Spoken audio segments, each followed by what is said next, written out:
Hey, it's Jeremy from Jeremy.net. I am a comic book artist, writer, creator, self publisher, and I share my creative process here with you online. If you enjoy this channel, would like to get additional bonus live streams twice a month, you can become a Patreon subscriber for as little as $2 a month. Head on over to patreon.com/Jeremy. It's patreon.com/GERIMI. You also get access to a digital archive where you can read my comic books online, as well as a Patreon-exclusive Discord server where we share tips, feedback, work in progress, and more. Head over to patreon.com/Jeremy. If you'd like to get a free digital sketchbook, blog post about what I'm reading, what I'm watching, what's inspiring me creatively, work in progress, and gifts delivered right to your inbox, you can sign up for my free monthly newsletter at newsletter.jeremy.net. And if you'd like to purchase physical copies of my comic books, or if you read digitally on Kindle, you can go to amazon.jeremy.net. That'll forward you to my Amazon author page. You can pick up my books there, and if you want to check them out before you buy, if you go to the homepage of my YouTube channel, you can go and look at the book flip-throughs. There are book flip-throughs of all these, so you can see what's inside before you pick them up. It's amazon.jeremy.net. All right. Let's see here. See Byron in the chat. Hey, people. Hey, Byron. Good to see you. Welcome. Pleasant to see you as always. And today we are doing some figure drawing. So I have not had a chance at all to go over my work from figure drawing class this past week. And I usually try to go through, as I've mentioned many times, take the drawings that I have done, look at what's working, what's not working, places where my understanding does not quite match what I'm getting on the page. So let's see here. Let me flip around so I can get the camera, the right angle, right position.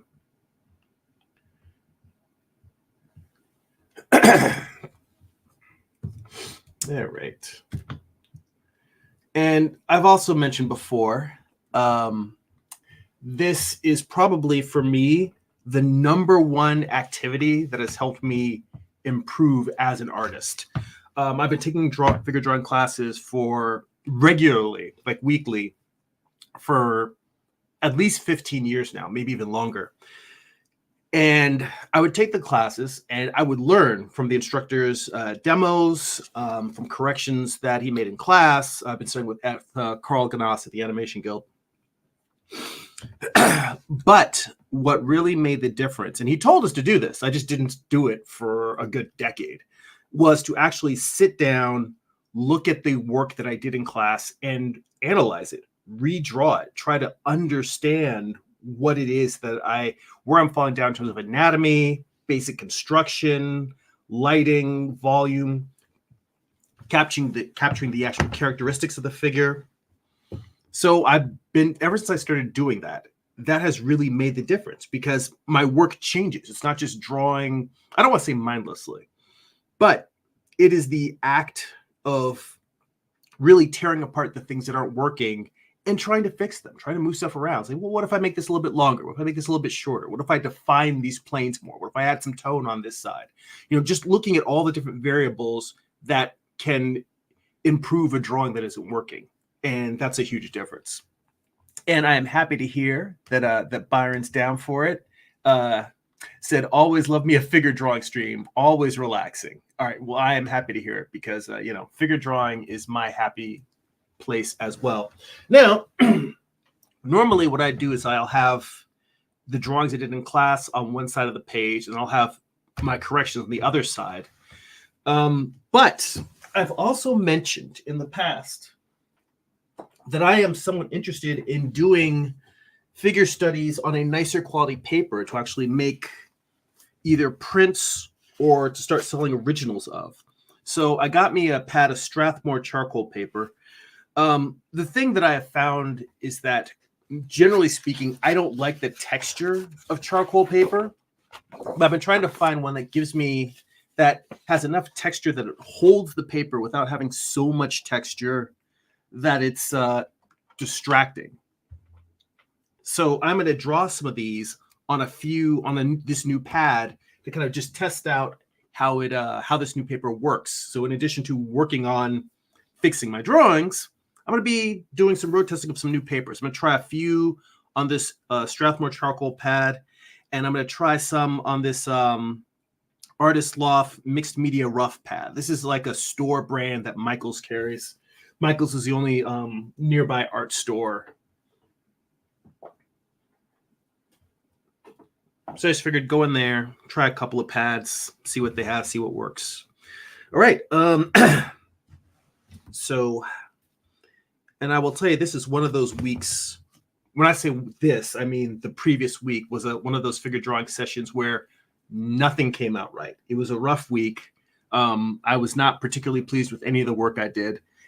And that's okay. That happens. That's normal. Sometimes you just don't get enough rest. You're tired. You're not. For me, it was that I just wasn't focused. And focus, I think, is one of those really, really hard things for an artist in terms of, like, we all know when we get into that flow state, get into a groove. Let's see here. Byron also says, I feel that Michaels and Hobby Lobby is all we got. Yeah, I mean, I do. There is a Dick Blick, and they are a great art store that's near my work. So if I need very specific art tools or materials, I will swing by Dick Blick on my way home from work. But generally speaking, if it's just, I need some paper, I need some ink, I need some Bristol board, all of the normal comic book making stuff, I will generally just get that at Michaels. Let me see here. I'm going to tweak this just a little bit more. Because the drawing that I'm going to be making is, well, I want it to be comfortable for me, but also high enough up that you guys can see what I'm doing. But I'm redrawing. I'm going to start with this one. And this is another thing, is we were drawing a model, I was wearing hats. And that is, you know what, this glove isn't going to work for me. I had the idea that the same glove that, the same way that I use a drawing glove for working digitally, to keep the screen from reacting to my hand, I thought if I'm trying to do a nice clean charcoal drawing, maybe using just a cotton glove like I use for inking, but have one for charcoal so that it just, so I'm not smearing it as much. But the pencil seems to keep getting stuck in the grooves of the glove. So I'm just going to take that off. I mean, if this was a drawing that I knew I wanted to make something kind of a final line to it, then maybe I would use the glove. But this is just me going at drawings that didn't come out well and trying to repair or analyze. So it's not really necessary. I don't mind if I smear it that much. If anything, I just want to get a feel for how this particular paper works while doing my analysis.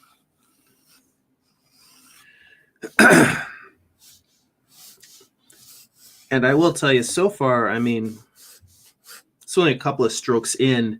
The challenge that I've been having is that I really love the feeling of smooth newsprint. Like, these are all drawn on newsprint, and it's got a very soft, painterly feel. And every charcoal paper that I have ever used gives me that texture, kind of like pastel, where you're seeing a lot of the paper texture is very dominant. It insists. I don't know if you guys can see this on the screen, but if I bring it closer to you, then maybe you can see all of that texture, the lines, the actual texture of the paper. Something that I'm not particularly a fan of.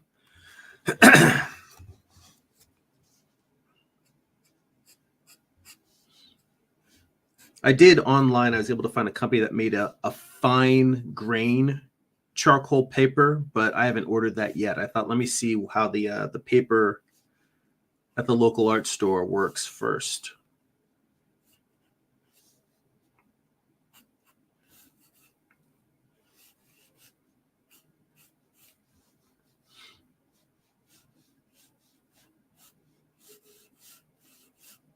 Let's see here. Jay King in the chat. Good to see you, man. It's a good day, brother and people.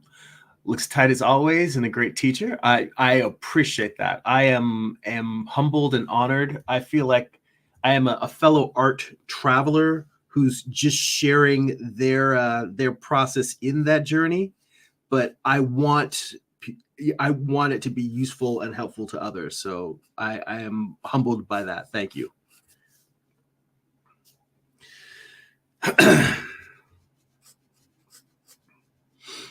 So I had a fun experience last night. I got together a friend of mine, went to a friend of mine's birthday party, and he's a fellow comic creator. So there were other comics folk there at the party. And, I talked to, when talking with people for a bit, people always ask, so what are you working on? What are you doing? And I really just kind of went into being completely transparent about the fact that for the longest time, I tried not to call it writer's block, but I said, yeah, I'm having writer's block on my current project, which is kind of funny because in the fact that I posted a poll today, which, by the way, for anyone watching on YouTube, there's a poll under the community tab asking what I should do for my next project. And one of the things is a book version of my How to Write Comics video. And I have tips in there for beating writer's block.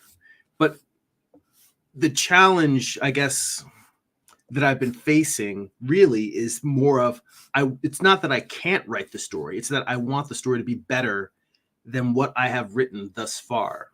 When I say thus far, I'm meaning Morningstar and Eye of the Gods. I'm trying to push to the next level, make the characterizations deeper, make the story and the events feel more impactful. And I want you to actually care about these characters. And, a lot of the people I talked to were like, yeah, I get it. I get that struggle. I get that problem. But you need to get on with it. And that's something that my buddy, Carl Altstetter, not the drawing instructor, but my close friend and comic creator industry vet, Carl Altstetter, has told me, dude, you just need to get on with it. Make that next book. Don't lose that momentum. And I would say that, given the fact that I finished Morningstar during the pandemic, I think that the momentum, holding on to that momentum, that ship has sailed. But the message is still true, that I need to get on with just telling the story the best that I'm able to do with the tools that I have. So I'm thinking about trying to carve out some time to just really get back into the writing process.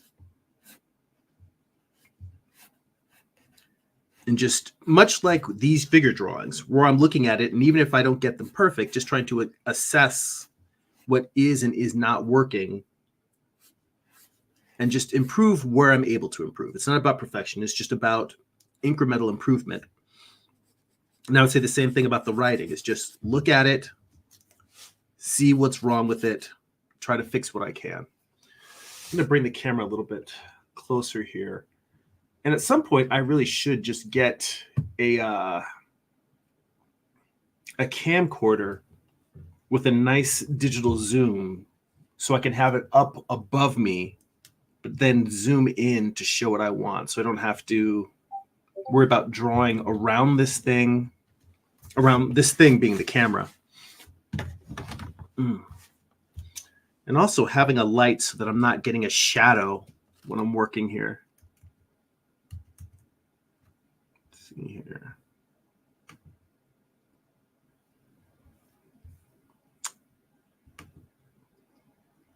I just heard a quick ping from the Discord server.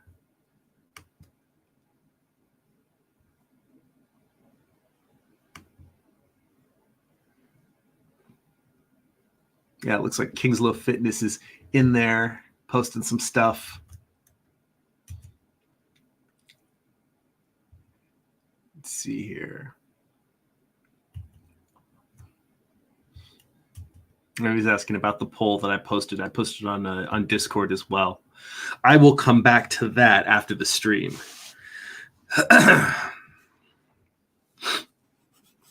And I will say that this texture does make it easy to lay in kind of a general cloud of tone. It's just that it's not as smooth and soft as, say, the newsprint. For instance, if I were to slide my drawing board over so you can see, this was me redrawing or sketching a drawing from class, and the tones are a lot smoother. The male figure on the right. I mean, even that drawing has a lot of problems with it, but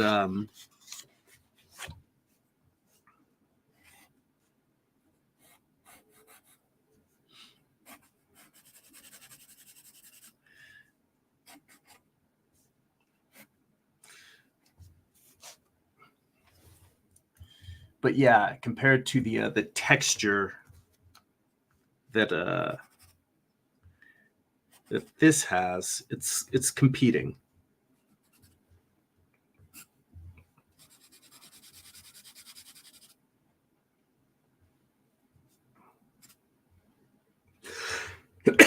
Excuse me.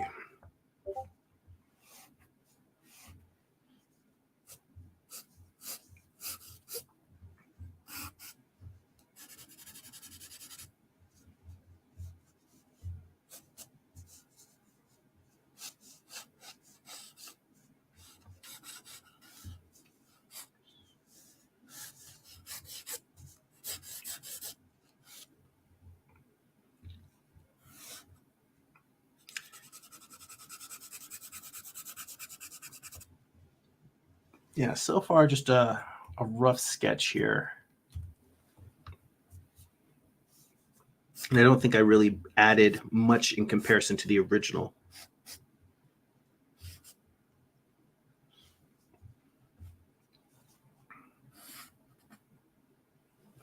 I think much like the actual session in class, it might take me a little while to get into the flow of really analyzing the drawing and saying, well, what's wrong with it?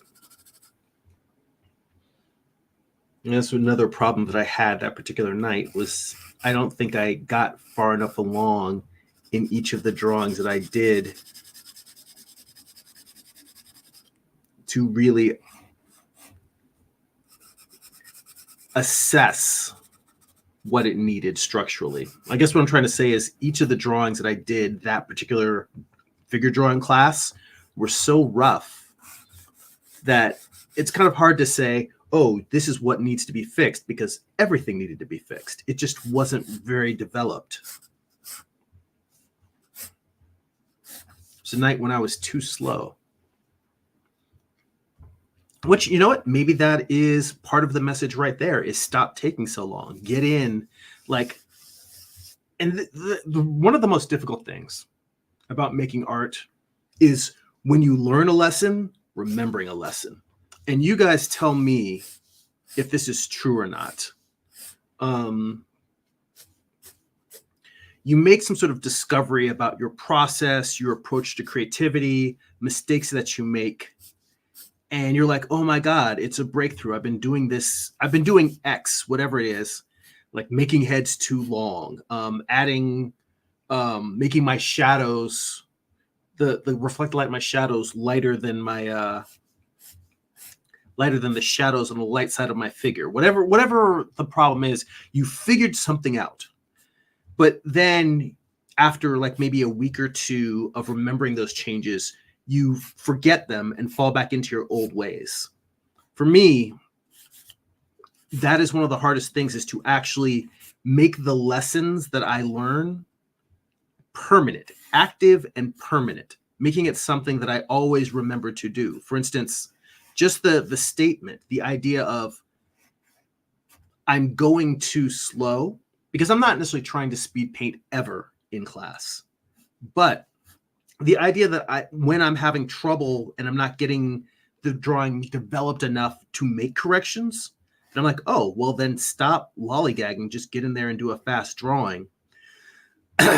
Hearing that, that feels like something that I have discovered in the past, I've known in the past, and did what I just said there, where I might have made that change for a few days, a few weeks, and then stopped.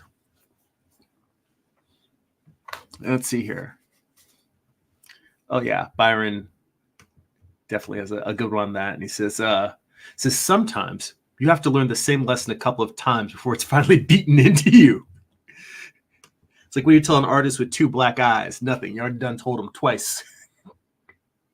Well, unfortunately, with art, sometimes I feel like I have black eyes, bruised knuckles, a chunk taken out of my ear, a broken kneecap.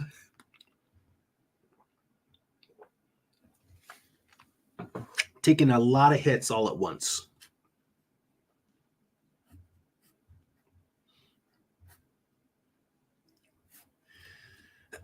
Now, I will tell you that this paper,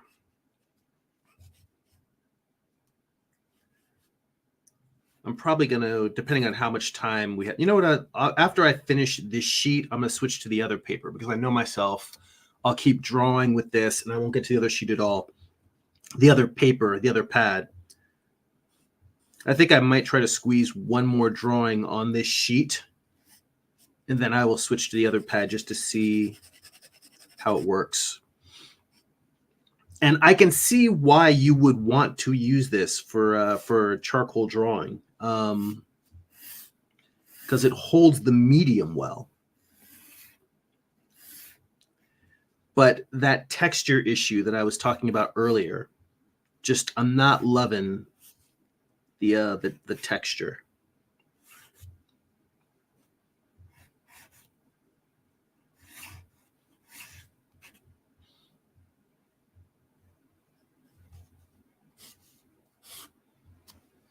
Let's see here.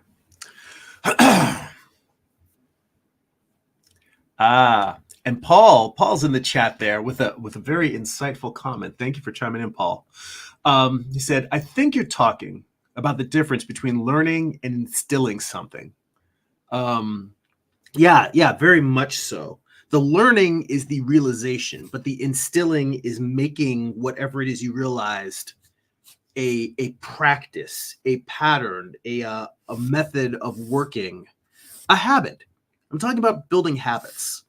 And see, that's another interesting challenge, because I think for myself, and perhaps for some of you as well, there's a constant battle, not just in terms of creating new habits, but breaking the bad ones, the old habits. It's a challenge. Let's see here. And Byron also says, it's hard for me to do that. My speed is something that's kind of ingrained in me at this point, but a lot of things can't be rushed. And I don't have the proper patience to render. Well, see, and that's a funny thing. When I was young, in terms of like, let's say high school and college age, and that was about it. But when I was young, I was considered a fast artist, just by comparison of like other kids that I knew, other people that were trying to do similar work. I was fast, but I wasn't good. And I was aware that I wasn't good. And I would say ever since I finished college, that was when I first started taking figure drawing classes, because the figure drawing classes I had in college, I learned a lot from. I went to a 4-year university that went in their fine art program, and I did learn a lot there. So I used to kind of crap on the experience, because it was kind of the traditional conceptual arts, and they weren't really necessarily concerned with draftsmanship. They had nothing like an illustration program. But I do have to give them credit, because the thing that they ingrained in me was creativity. being able to talk about your ideas, what you did, why you did it, what it means. And that is an important skill for a creative person, regardless of what genre or audience you're working for. But it wasn't until after I finished my undergrad, a couple of years after that, and I started taking classes just for my own personal growth.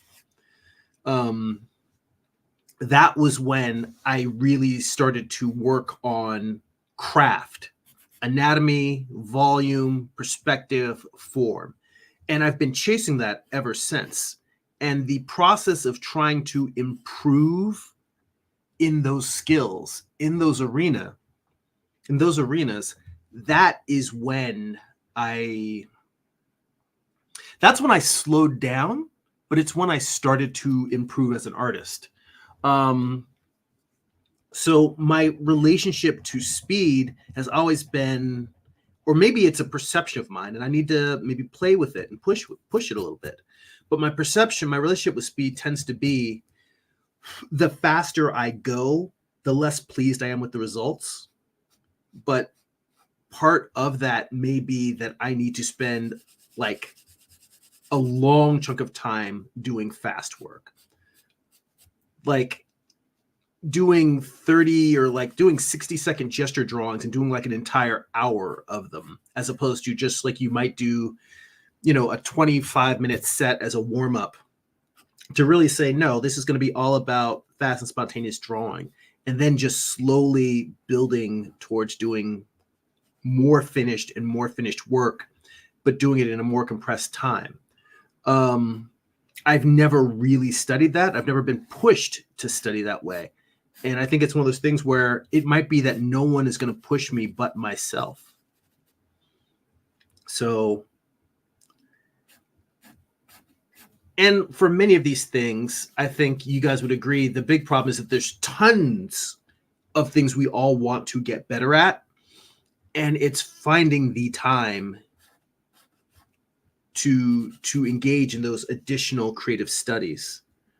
Like, I mean, just the fact that I do figure drawing class, once a week, that's 3 hours out of my week that I could be working on comics, even whether it's writing or drawing. It's 3 hours a week I could be doing just that.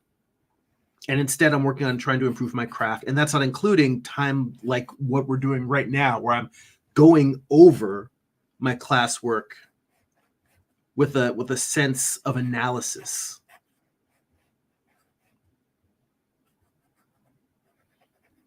Let's see here. Make a little note to myself, remember the lessons.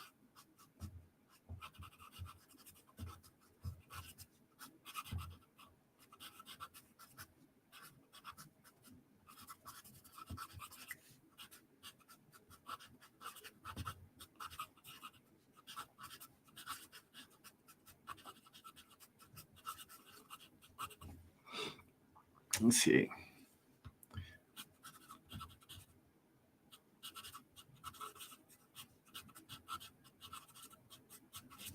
Let's see here. Sorry. Let me scroll back up. I saw Paul's comment.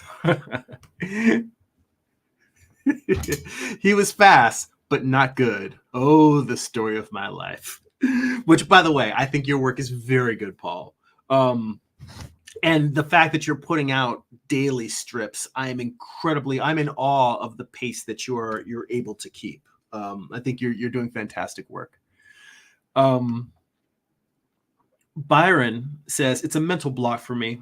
I think for me, the drawing is finished 45 minutes in, refined sketch. Going further, I always felt like I was doing it for others and not for myself. It says, and rendering doesn't necessarily feel difficult or a fun challenge. It just feels like, yeah, I'm gonna have to tediously move color around for 8 to 20 hours to get something that looks good. Let's see here. Yeah, I mean, for me, the whole rendering thing, I tend to think about like 80s comics, like before digital coloring came in, where everything was flat colored. And that's actually what I prefer. Most of my stuff, I maybe put a gradient in the background and then just render almost like a cell shaded look on the things that are details and figures. But I try not to get too caught up in rendering beyond just defining a light side and a dark side. Byron says, feels like during that time I could have drawn more and different things and spend all that time on a singular piece. I fully recognize that this is purely a personal mental block, but I just can't bring myself to the task of sitting down for that long on a single image.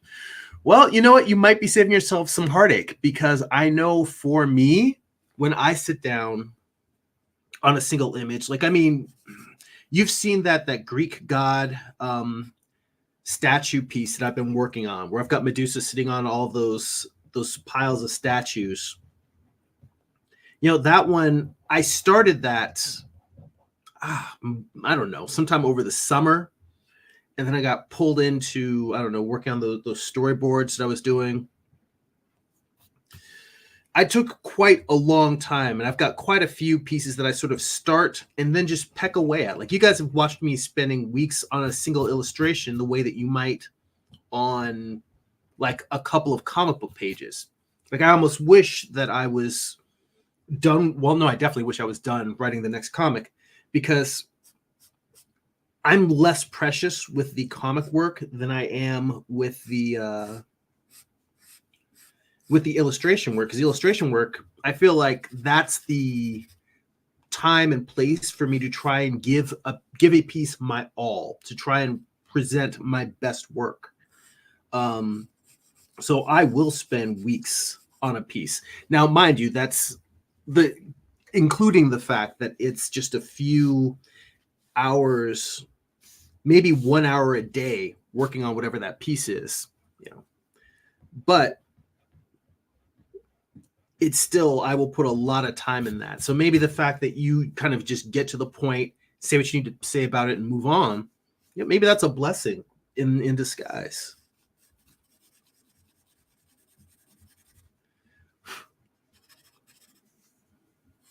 I mean, I'm tempted also to just get out paint and just do speed paintings. Maybe speed painted figures, you know, like maybe just black and white and one character and one tone, like a sepia tone or a raw umber.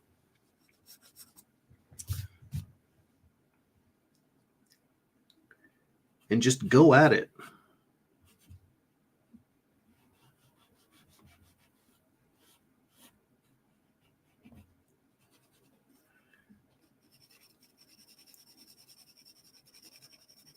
All right, I think I've done about all I'm going to do on this one. And I do feel like I cleaned up. If I were to make a comparison between the one that I drew during class and the one that I've done just here with my corrections, all it really is, I feel like they're the same level of completion. They're both pretty rough, but all I really did was just refine the cheekbone shape. If anything, what this has done and what this paper is doing is it's actually making me remove details. I can't get as sharp and linear a detail as I normally would. So it's a lot more like kind of drawing an amorphous cloud. And I'm curious to see what this looks like if I take the brim of the hat and I smear it, just because it's that texture in this large area of shadow above is kind of overpowering, and it's bothering me. And I think that this is one of those things that people who work primarily in charcoal probably really like that. But for me, I don't necessarily want to go in and have to knock down my shadows. I prefer the idea of just whatever tones I put in, I'd like them to start out soft. And if I need them to be sharper, more sharper edge, then I can come in and pull stuff out. pull out details by putting either a line in there or erasing out so I can get a contrasting light area.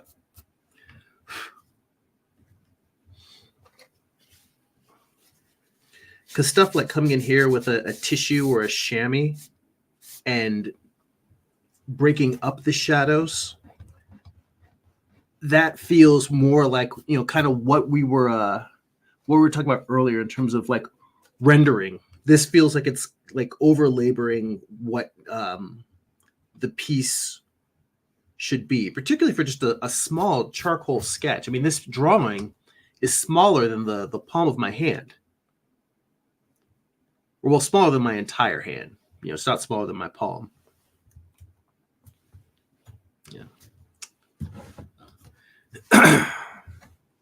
Let's see here. A couple more comments. I'm going to switch to a different drawing and a different pad. But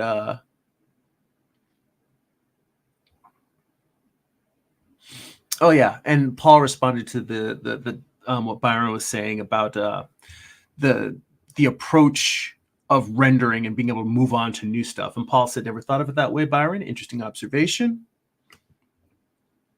And Byron said, maybe that's what I need to do. Just simplify the rendering. If the color isn't what I care about, maybe I should necessarily try to force it to be more than it is. And Paul says, I often think of one of my comic pages as performance. Some turn out good, some no. It helps keep me moving. I definitely completely agree with that, by the way, Paul. The immediacy and the primacy of knowing how much time a reader is going to spend on a particular page or a particular panel helps, I think, keep you moving forward, particularly when I am reading other people's comics.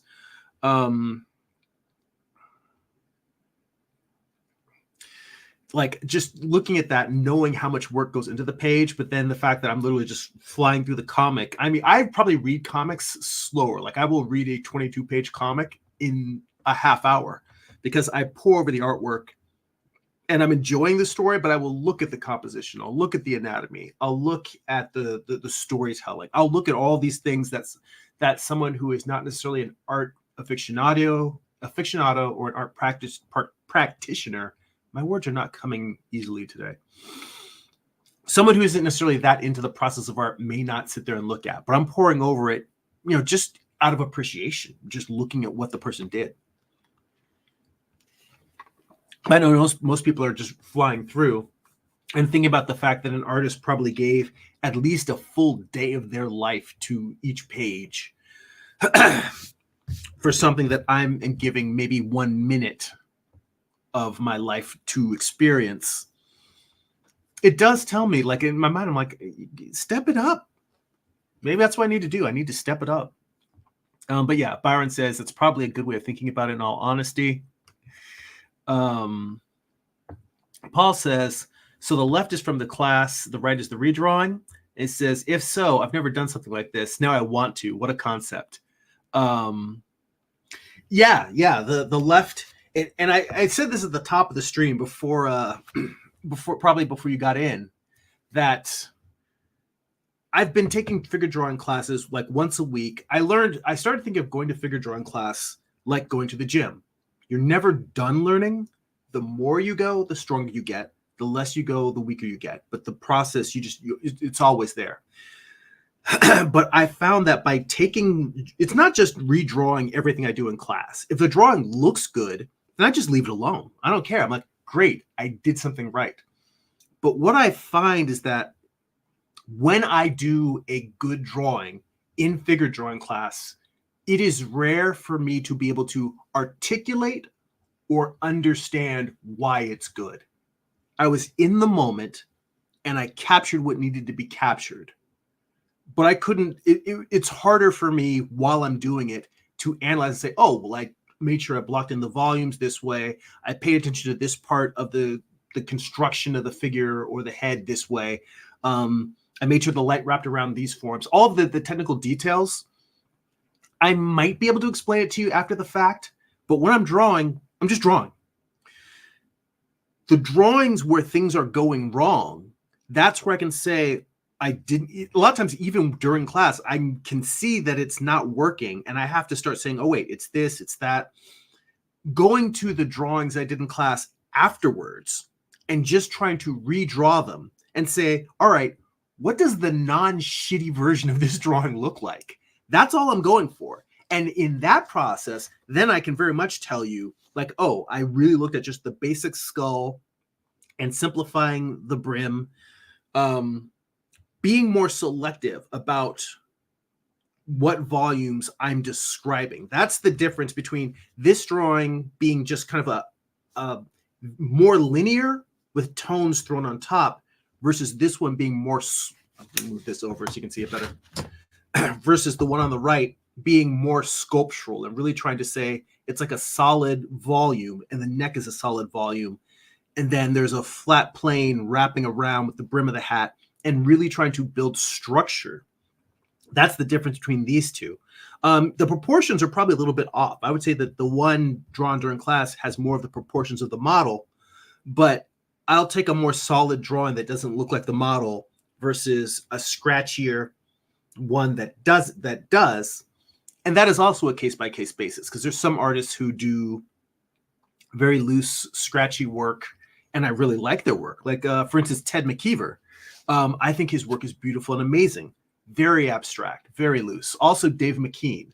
Yeah, he does these incredibly cool, photo manipulated conceptual covers for comics. But when you look at just his sequential storytelling, for instance, like Cages, if any of you have ever read Dave McKean's Cages, the line work in there, it's just, you know that he can draw well. And he does draw well, but he ain't trying to impress anybody. He's purely just expressing story, and it's beautiful, and he's not belaboring it. Let's see here.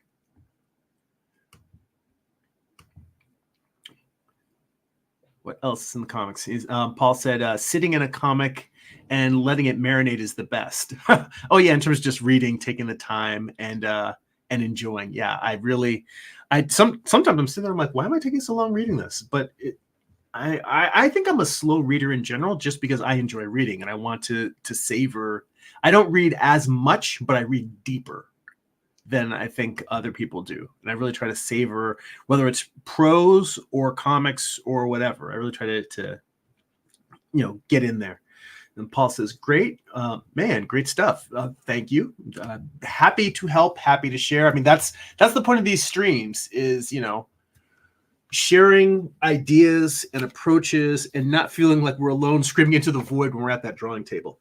So I'm going to move to another sheet as I bang the camera.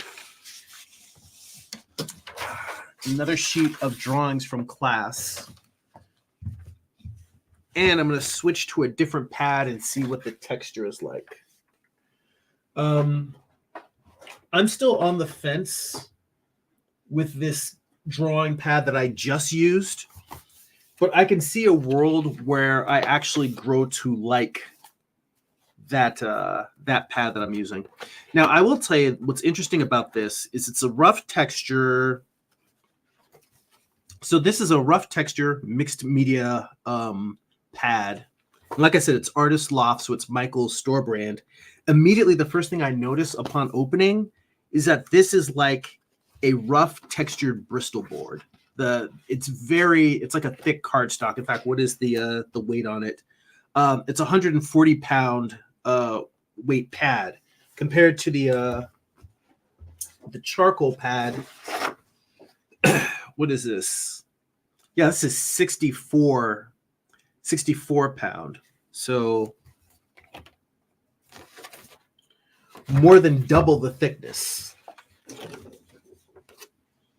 And that's actually something else that I wanted in terms of if I'm going to do drawings for resale of figurative works, I want the material I'm drawing on to feel a little bit more substantial.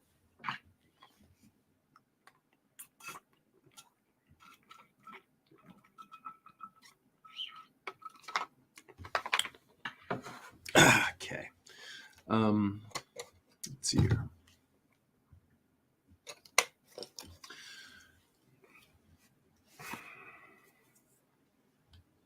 let's see. What do I?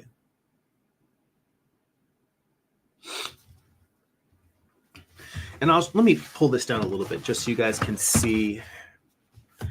This is where a zoom would come in really handy, so I wouldn't have to move the camera every time I want to show you stuff. But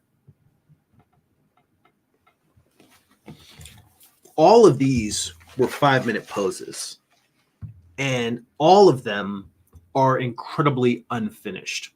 Now, part of that was that the model was wearing hats in the class. We were supposed to be working on, how to draw a variety of different hat styles. She was switching hats every few poses, and some of them had very unique brim shapes and folded in very organic ways and were challenging to draw. But I really didn't get a sense of the structure. It's almost like I dove into drawing the hat too soon, when I really should have just been focusing on getting the structure of everything down. I probably shouldn't have even bothered with faces. I should have just bothered with head structure and hats. So I'm going to try and take that approach. Put my phone someplace where it's not going to fall over. Ugh. I am going to try and apply that approach now with these redraws. But I just wanted to give you a better sense of what I meant in terms of when I was saying earlier about a whole series of drawings in which none of them really felt.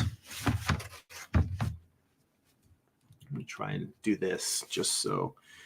I prefer the camera to be looking straight on, but I'm also trying to not have a shadow over the page while I'm drawing. You know what? I don't care.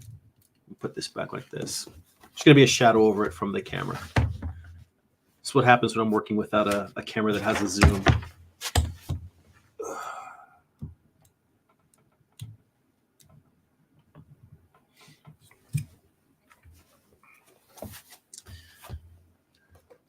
Not ideal, but you can only do but so much in this life, right?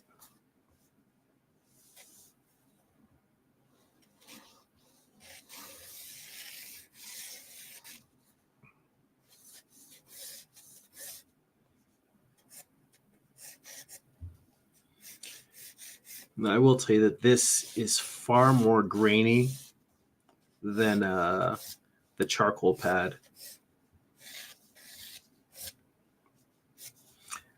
This feels like drawing on illustration board. Like a colored pencil would probably lay down on this very, very well.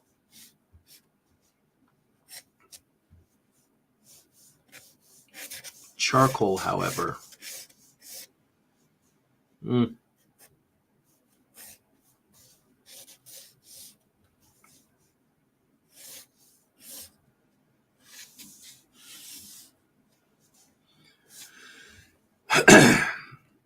If I had just told myself during class, focus on the structure of the skull and the hat, forget the features, who knows? It might have been an entirely different session. I spent most of the session just feeling like I was flailing.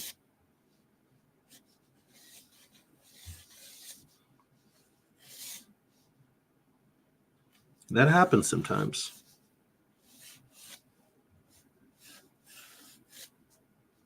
Yep. A little too far apart.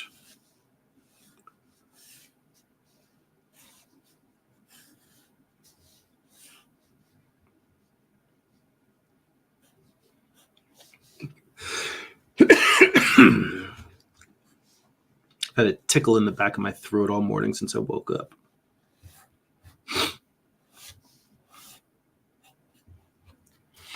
Let's see here.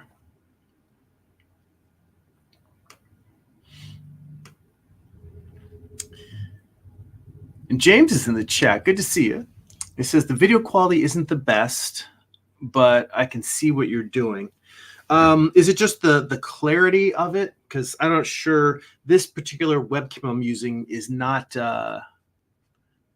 fantastic. The problem is the one that I have that's more high def constantly autofocuses, and I can't get it to stop. And it just makes it infuriating for trying to live stream the drawing process. I mean, maybe I'll give that camera a try again sometime. I don't know. But yeah, I apologize that the quality is not up to snuff. And that's one of the downsides of drawing traditionally versus drawing digitally. Let's see here. James also says, why are you taking your time showing up here? He says, yeah, I don't do a lot of features, mainly expressions. This is not a lot of detail for me usually. Clarity, yes. Yeah, well, I mean, it depends on the pose, because sometimes, the class I'm taking right now is specifically on heads, hands, and feet.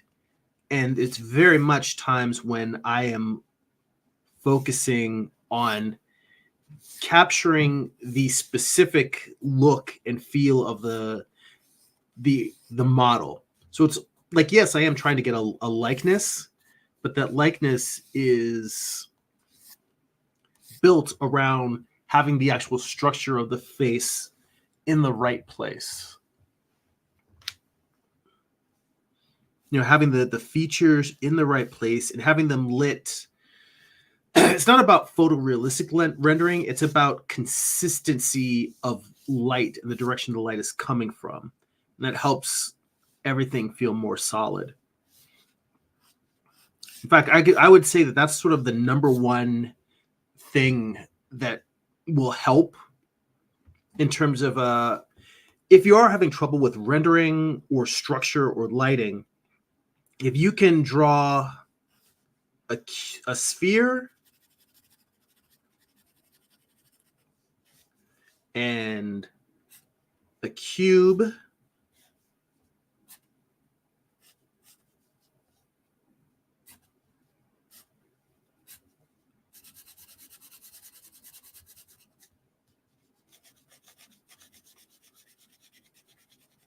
and a cone, and they all have consistent lighting on them. Like they all feel like the lighting is coming from the same direction. That's the idea that you want to apply to each part of anatomy. Let me bring this closer so you can see it. You want to apply this to all of the anatomy in a particular illustration or a comic page or a scene. You want to apply this to all of the figures. You want to apply this to all of the objects. Everything needs to have a unity of lighting direction. Otherwise, things will feel wonky. It doesn't mean that you can't put in like a secondary light, like a lighting effect where, maybe there's a candle in one corner. And so while everything is getting hit from light and moonlight in the whole scene, one character might be being lit up by candlelight. Or, maybe someone's got a flashlight, but then there's a big overhead, like red warning light or something. Whatever it is, point being is that you can have additional lighting in there. But unifying a scene through lighting is a big part of rendering.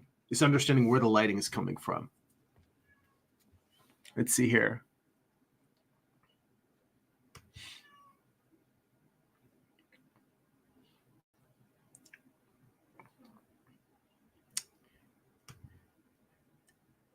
James says, I'm trying to get better with things like pimples, skin blemishes.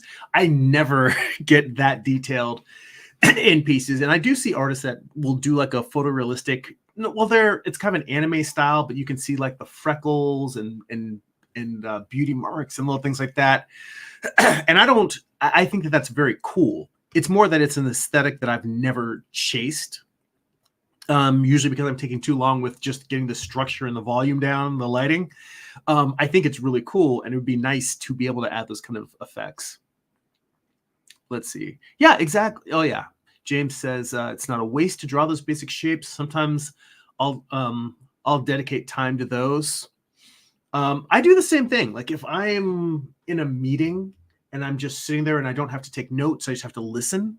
Or if we're watching TV and I'm just sitting on the couch with my iPad, I'll go in and I'll just draw boxes, cubes, cylinders, all that. I'll just draw those primitive shapes and just render them it's not a mindless exercise, but it's an exercise that I can do where I feel like I'm reinforcing good habits without having to be really focused in terms of the attention. James says, "Okay, I see," or a mirror with some shine on it, light bouncing off. yeah, lighting. You can have all these other additional things that are creating lighting effects. But like I said, those are all to supplement whatever is the overall lighting of a scene. You know, you don't want to have them distract and make it so that it feels like there's like 5 different light sources in one image. You know, and that also reminds me, we were talking earlier about color and rendering. I don't talk much about color because it is one of my weaknesses. I will freely admit I am not a strong artist when it comes to color. But one of the things that I've been trying to do is work kind of more monochromatically with either a warm or a cool gray, and then just pick one object in the scene that will have a saturated color, whatever the focal point is. I will color that in whatever color it's supposed to be. And usually it'll be a contrast. If the overall scene is warm, then the thing that's in focus will be a cool color and vice versa. But my point being is that it's almost like I'm mostly working in monochromatic. Like almost like I'm working in gray, but it's just tinted one color. And that helps me focus on value. And value really is just, you know, defining in black and white, simple, you know, just defining structure and what objects are facing towards the light and away from the light.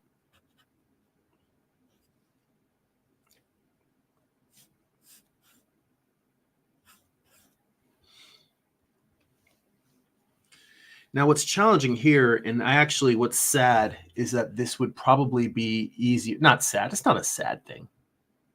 Oh, Kingslow Fitness is in the chat.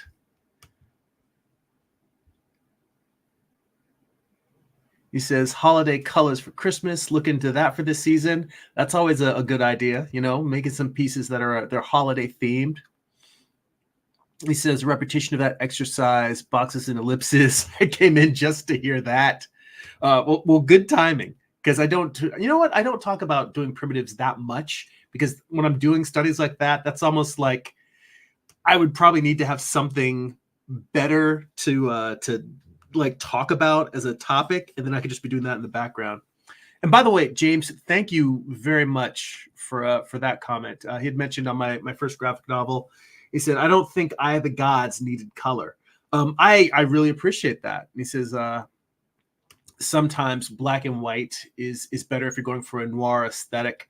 Yeah, and it definitely is, you know, kind of a sci-fi / supernatural noir. But the black and white definitely helped with the tone of the story I was doing lended itself to black and white. For the most part, me doing work in black and white, I never think so much that something has to be one way or has to be the other. It's more of a practical business choice. It would cost me way more time and way more money to both create and print a color book versus doing it as black and white.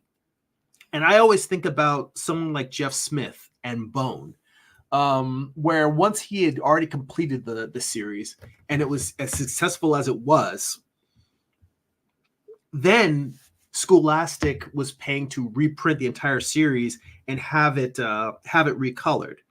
And I look more towards that point of view. Like if I'm ever fortunate enough to create a work that is very successful and goes into multiple reprints, at that point, that's when I would say, all right, well, let's hire a colorist and have someone who has a much better sense of color than I do, have them come in and recolor the work. For instance, another example, Eddie Campbell and Alan Moore from Hell. I don't know if I think it's already probably out now, but they published I think it's Top Shelf, published a color a color edition of From Hell. Now, mind you, it's been on my list to read for many years, and I've just never got around to it. Let's see if I can get this camera a little bit closer while I'm working here. From Hell has been on my list to read for a while because I love Eddie Campbell's artwork and I love Alan Moore's writing, but I just never got around to it. When I heard that they were producing a color edition, I went out and I bought the black and white before the color edition came out, specifically because no offense to the colorist who did all the hard work to recolor that work, but I wanted to see it in Eddie Campbell's original vision. And I'm pretty sure that from listening to interviews, he actually supervised the coloring, or at least gave notes on the color version. I mean, for all I know, I didn't pay attention to the interviews I heard with him. Eddie Campbell may have colored it himself, but I thought that he at least maybe directed whoever was the colorist. But I wanted to be able to experience it in its original format, just in case the color version was so popular that the black and white went away. So I went and I finally bought it, and I still haven't sat down to read it, but I have a copy of the black and white version of From Hell. All of that is to say that I'm not against my work being in color. I think that colorists should be fairly compensated, and I don't have the budget to pay a colorist to color my work right now. And the cost to print a color book would be prohibitive for me at this juncture. But like I said, somewhere down the line, if an opportunity comes and my work is selling and it's being reprinted and there's demand, that's the other thing, is there's got to be demand for it. Like if everyone was happy with the black and white, I would just keep it black and white forever, because I do like black and white comics. I like manga, and I think there's lots of comics that just they look perfectly fine existing in that black and white space. But that said, if people were like, we want color, I'm who am I to stand in their way? Who am I to stand in somebody else's way? I got to give the people what they want.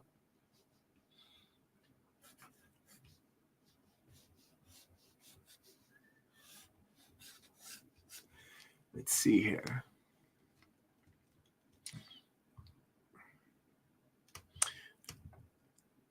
And James says, if you're working with color in that respect, you really want to have your colors pop or have muted colors. And he says, Eastman and Laird started in black and white since it was cheaper. Kingslow Fitness says manga has black and white and a few main pieces in color. A great example of that, I always think about Masamune Shiro's Ghost in the Shell, and actually Appleseed as well. Appleseed and Ghost in the Shell have these really beautiful watercolor pieces. Like the opening scene of each chapter would usually have like a maybe 3 to 5 page watercolor sequence. So the rest of the book was in black and white, but these opening chapters, and this is just in the collected editions. I don't know if they would do that in the originals. I figured the originals were probably all black and white, but but they are just beautifully rendered pieces in there. And yeah, I think that's true of a lot of manga, where they'll come in, like if it's something that is popular enough and warrants it, they'll add those color pieces in. I mean, I will tell you, I wouldn't even know how to approach it if someone said, hey, we want you to come in and watercolor some of your comics. I mean, I would probably approach it the way I approach everything, whereas, well, let me sit down and just do a bunch of watercolor thumbnails. But again, comics tend to be a lot faster paced in terms of the creation and spontaneous. And I don't know how much that behooves me to sit there and do these studies for something that's really just going to be a couple of quick pages. And I think, again, that's probably a reason why I would probably want to have somebody else color it versus me coloring it myself, because whenever I'm doing something and I know that it's not my strength, I want to sit there and really study and use it as a learning experience. And the whole point of doing it, reprinting something in color, is a business decision. It's not a creative decision. At least I don't think it is. And from that standpoint, someone who's going to be really efficient and just come in, make those changes, make that color version sing, it makes a lot more sense to me to leave that work to someone who's going to do the job better than I would. Like, I do actually tell friends of mine that I'm a control freak, and I am, but I also, you got to know when to stay in your lane. And that's one of those places where I'm like, no, I need to step off and let somebody who is much better than I am at this do it.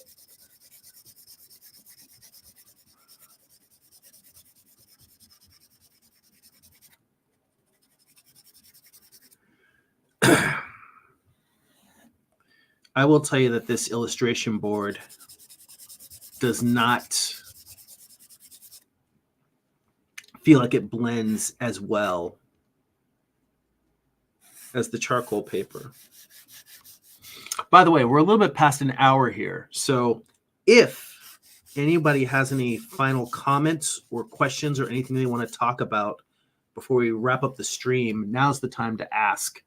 Because I think I'm going to bring this drawing in for a landing, which, again, the whole thing about analysis, compared to the drawing that I did during class, I don't feel like this, it has more features and the plane of the nose is better defined.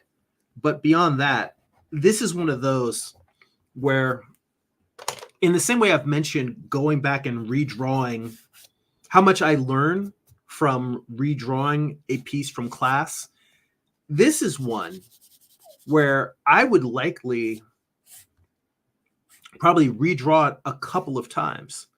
And I think if I do, I'm going to go back to the newsprint instead of drawing it on these different papers. But my point in redrawing it more than once is simply, I redrew this and I blocked in the features better. But now I'm looking at it and saying, well, what is this thing missing? What would make this go from, okay, it's got more detail than the one I drew in class, but what would go to making this an actual good drawing?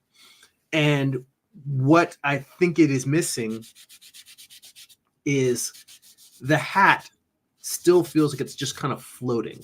It doesn't feel like it's a solid structure. And I need something that takes tone better so that I can make kind of a smoother gradient, because it's almost like the hat is like a bowl wrapping around her head. And not a bowl like a cap, but more just sort of like we're looking at the underside of something that is turning away. You know what? More like a fruit. It's like she's got like an apple or a peach on her head, and we're looking at the bottom side of that peach turning away from us.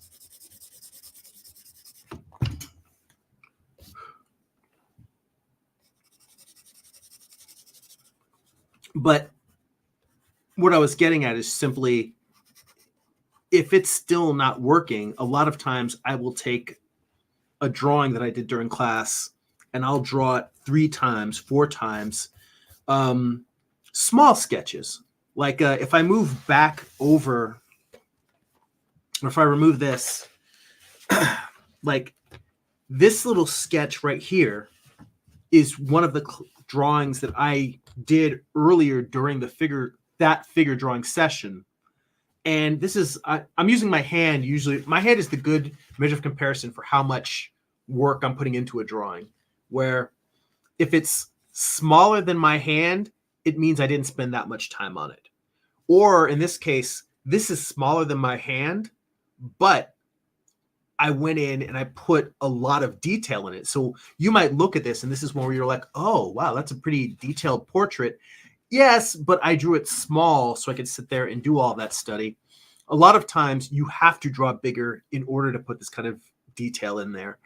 But smaller drawings like this, tiny little drawings, I'll do like 3, 4, 5 drawings of the same pose where it's almost like I'm just doing a diagram to try and figure out what happens if I shade this element this way? What happens if I block out this element in a different way? What happens if I just get the primitive shapes, if I move them around or change the proportion of them? So they're like little diagrams to try and assess what is wrong with that original drawing. And this drawing I did here is one of those where it feels like I would need multiple passes to really do a deeper assessment. Let me take a look at the last couple of comments in the chat before we get out of here. Let's see here.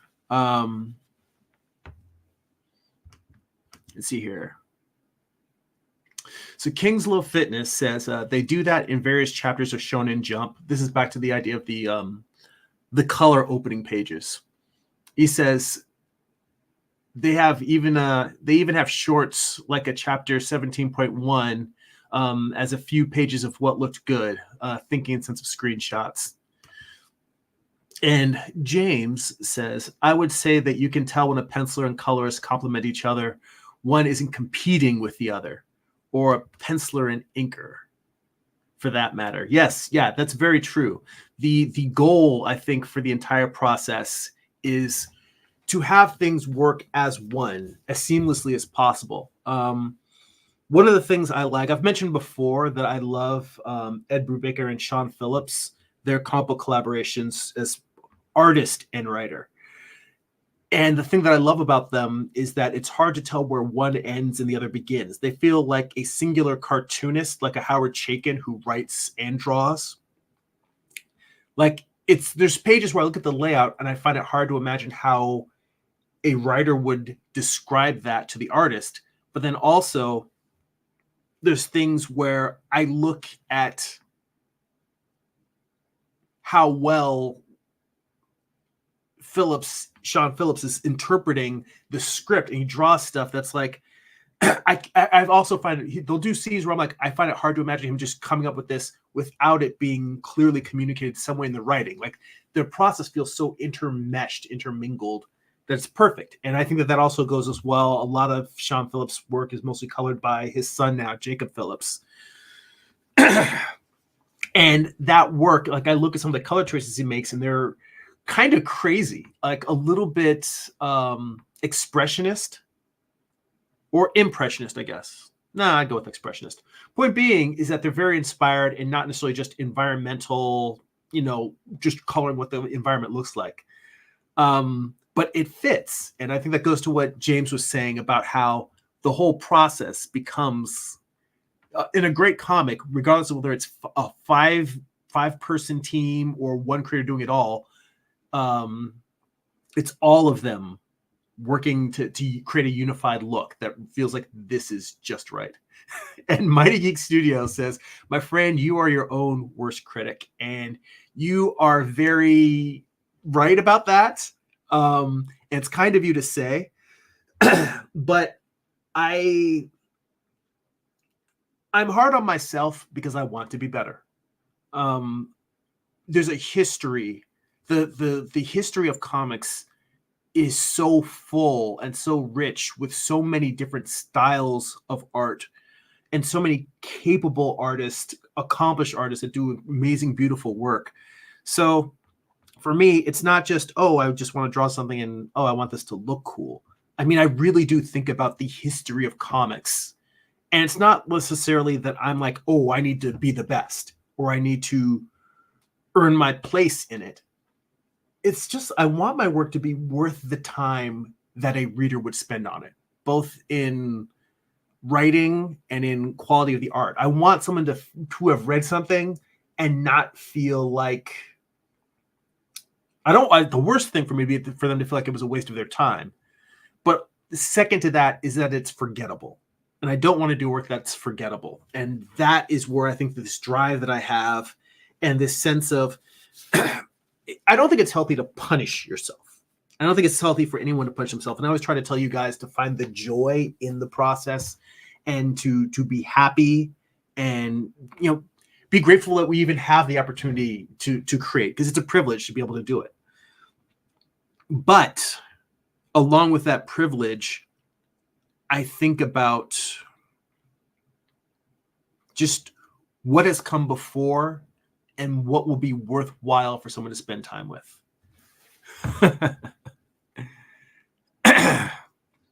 See, your Mighty Geek Studios says most teams are so in tune with each other, it just flows. I think sometimes that's luck. Sometimes that's having a good editor who gets them all wrangled together. I don't know enough about the ins and outs of variety of creative teams to speak on it, and the fact that I tend to work solo.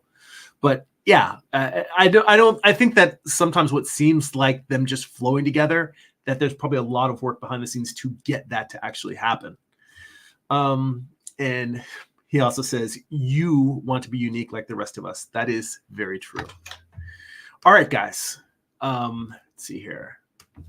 On that note, we're going to wrap it up.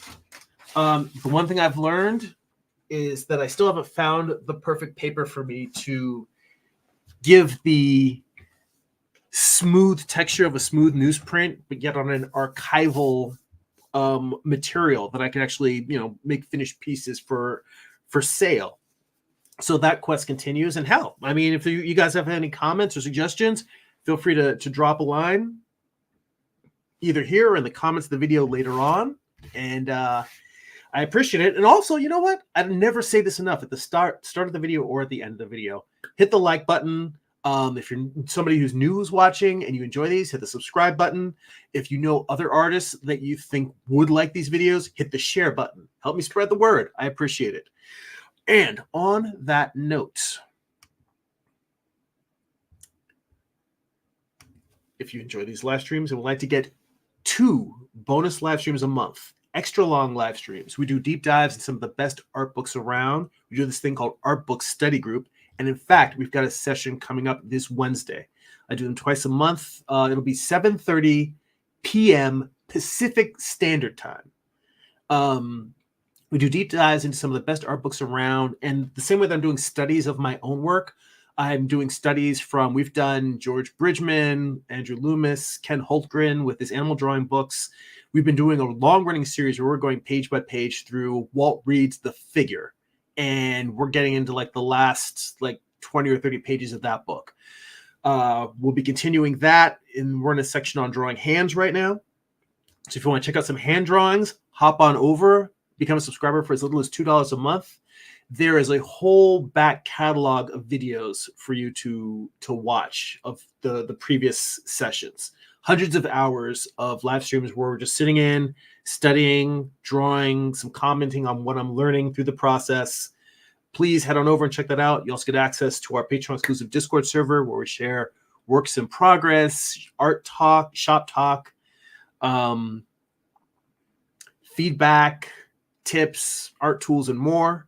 You also get access to a digital archive to read my comic books online. Patreon.com/GERIMI. If you would like to get a free digital sketchbook, work in progress animated GIFs delivered right to your inbox, blog posts about what I'm reading, what I'm watching, what's inspiring me creatively, you can sign up for my free monthly newsletter at newsletter.jeremy.net. It's also where you get the latest updates whenever I'm doing convention appearances, which right now, WonderCon, I think, is the only convention I'm signed up for this coming year. But we've got new artwork for sale. You can find all of that in the newsletter each month. So head on over, check that out. And finally, if you would like to purchase physical copies of my comic books, or if you're digitally on Kindle, you can go to amazon.jeremy.net. You can pick up books like my first graphic novel, Eye of the Gods. It's a standalone psychological thriller about a man cursed with visions he cannot control. Or my most recent project, Morningstar. It is a telling of Lucifer's fall from heaven as a Western. It's an 8-issue comic book series. Volume 1 contains issues 1 through 4. Volume 2 contains a conclusion to the series, issues 5 through 8. Both volumes have extensive back matter, character sketches, script excerpts, thumbnails, page layouts, photo reference. I basically show you how I put the entire book together. And for all of these books, there are book flip throughs on the homepage of my YouTube channel. So you just go to youtube.com/Jeremy. You can check that out, see what's inside the books before you pick them up. All right, guys. Thank you so much for all the great conversation, all the comments. It's a pleasure to hang out with you guys as always. It's always stimulating thoughts and conversations. I appreciate you. Look forward to seeing you on the next one. That's it for now. Go be creative.